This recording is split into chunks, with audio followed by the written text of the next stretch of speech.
July 25ರಂದು CM DCM ಮತ್ತೆ ದೆಹಲಿಗೆ ಹೋಗಲಿದ್ದಾರೆ. ಒಟ್ಟಿಗೆ ದೆಹಲಿಗೆ ಹೋಗ್ತೇವೆ ಅಂತ ಡಿಸಿಎಂ ಡಿಕೆ ಶಿವಕುಮಾರ್ ಹೇಳಿದ್ದಾರೆ. ನಿಗಮ ಮಂಡಳಿ ಅಧ್ಯಕ್ಷರ ಆಯ್ಕೆ ಪಟ್ಟಿ ಅವತ್ತೇ ಫೈನಲ್ ಆಗುವ ಸಾಧ್ಯತೆ ಇದೆ.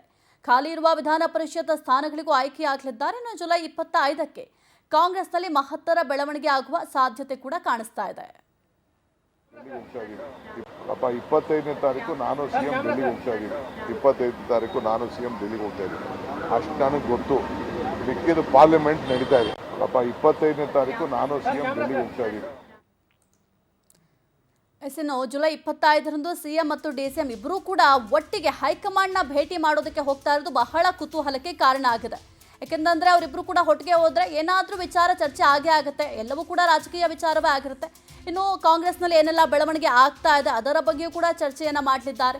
ಇನ್ನು ಸ್ವಪಕ್ಷದಲ್ಲಿ ಆಗ್ತಾ ಇರುವಂಥ ಅಸಮಾಧಾನ ಆಗಿರಬಹುದು, ಇನ್ನು ಪಕ್ಷದಲ್ಲಿ ಸಾಕಷ್ಟು ಬೆಳವಣಿಗೆಗಳು ಸದ್ಯಕ್ಕೆ ಆಗ್ತಾ ಇದೆ, ಅದೆಲ್ಲದರ ಬಗ್ಗೆಯೂ ಕೂಡ ಹೈಕಮಾಂಡ್ ಜೊತೆ ಚರ್ಚೆಯನ್ನು ಮಾಡಲಿದ್ದಾರೆ.